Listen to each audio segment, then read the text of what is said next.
Good morning again, everyone. 4 years ago, I was at the men's gathering at Deacon University. The gathering is held every year now. I can't even remember how many years it's been going. But that year, as all years, we had a spectacular group of speakers, presenters to us to help motivate us men to be better Catholics, better examples to our children especially. But there was one speaker 4 years ago who stuck out in my mind for the presentation that he made to all of us. His name was Deacon. We're going to share with you an experience he shared with us in just a few moments. But for the effect to matter to you, you have to be able to picture this guy in your mind. He is a big, big man. Probably you feel half the aisle in the center of the church. But he's not only big in stature, but he's big in presence. He was big in his faith, and he was very big and bold in his voice, and the way he spoke to all of us. You paid attention when Deacon Harold was speaking. So as he was working through his 60-minute presentation, he got to the point of sharing with us an experience he had after Mass one day. At the end of Mass, he went to the back of the church like we all do, and he was greeting the people as they left. There was one young family who came out of the church. It was a mother and her 3 young daughters. The deacon knew them, being parishioners in the past. He said hello to the mother. Then with his big, big body of his, he bent down low so he could get close to the girls. And he said hello to each one of them by name. And after he did that, he stood back up and he looked at the wife, the mother, and he said, "Where's your husband today?" And she must have looked at him with these forlorn eyes and said, "Oh, Deacon, he doesn't think he has to come to church praying to God.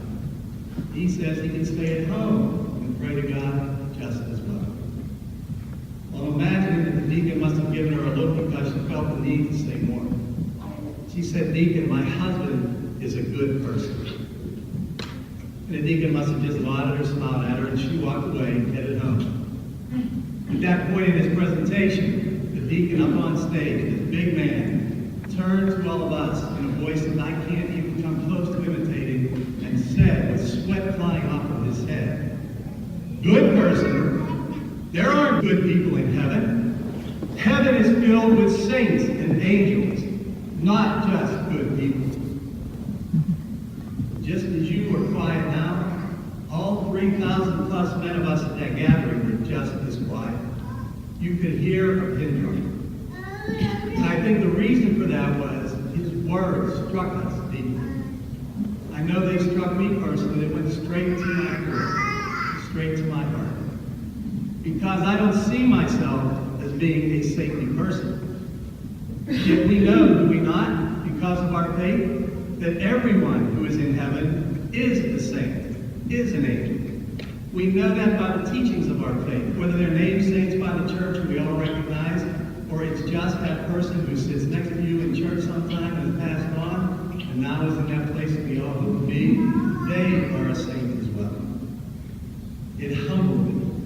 It made me think, if I don't think myself a saint and deserving to be considered that way, what are my chances of being there someday? Maybe reflect hard on my life and the things that I do in my life, the way I live my life, because I want to be there one day, just like all of us, or we wouldn't be sitting here in this church. And Jesus, though, even though it's difficult, Jesus, through all of the beautiful gospel readings, and the gospels are my favorite because I love to hear Jesus talk. He tells us what it takes to get to heaven one day. And he did so today in our gospel reading. But if you were listening close to the gospel, I need my book back.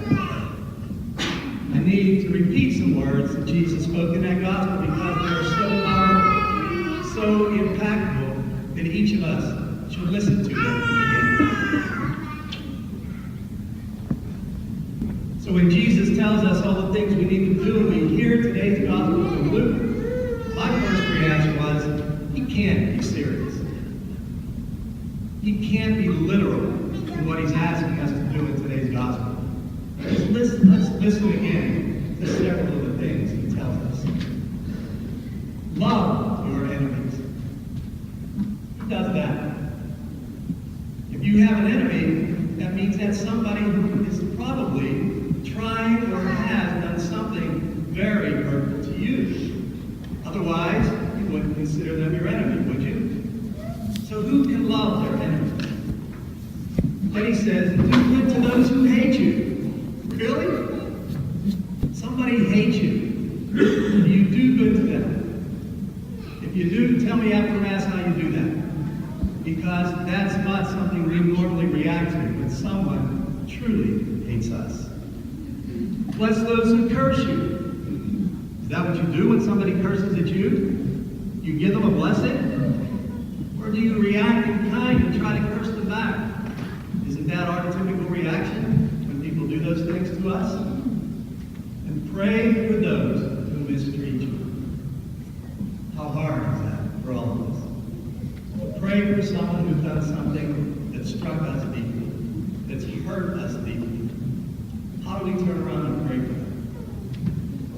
them? Hard to do. Then let's jump to the end of the gospel. Stop judging, stop condemning. You will not be judged, and you will not be condemned. Don't we all do that? Who among us here today doesn't judge? And even go to the point of condemnation of someone if they've done something so terrible, or what we believe is terrible, that we don't make a judgment on that person, thinking how terrible that person must be because of something they did, or condemn them for what they have done. Could Jesus possibly be serious? Could he be literal? He expects each and every one of us to be able to do these things to people who strike out at us. My sisters and my brothers, the answer is yes. Jesus is dead serious about that. That is exactly what he expects us to do as his followers, as children, brothers and sisters of the one Father. He expects us to be able to love those who don't love us back, to pray for those who mistreat us, to hurt us, for our enemies, for those who strike out at us, and to quit judging everyone because there's only one judge. That's Jesus himself. We need to not do those things if we want to someday be in that place that we're all striving to go to with Jesus. But it's not easy, is it? But I don't think heaven was meant to be easy to get into. It's challenging. We need to be able to accept Jesus' challenge and live our lives the way Jesus does. And we have the very best example of how to do all of those things. Think about the hill on Calvary, on that Good Friday, when Jesus hung on that cross. And all the people surrounding him were screaming at him, cursing him, hating him, condemning him, judging him for things he didn't even do, and condemning him to die on that cross. All Jesus had to say was, Father, strike them all down. They would have all been dead. Get me off of this cross and he would have taken him down. But instead, what did Jesus say? With his very last breath as he hung on that cross. Father, forgive them, for they do not know what they are doing. That's what he asks each one of us to do. For our brothers and sisters, no matter how mistreated you think you've been, no matter how hurtful you've been treated, no matter the harsh words that struck into your heart or were said about you, true or untrue, we need to be able to be like Jesus. Forgive those who strike out at us. Pray for those who mistreat us. Bless those who curse us. In 10 days, we begin our annual Lenten journey. That time when we prepare for Holy Week. And we prepare especially for that day when Jesus was resurrected from the dead. We need to prepare ourselves for our own resurrection on our day.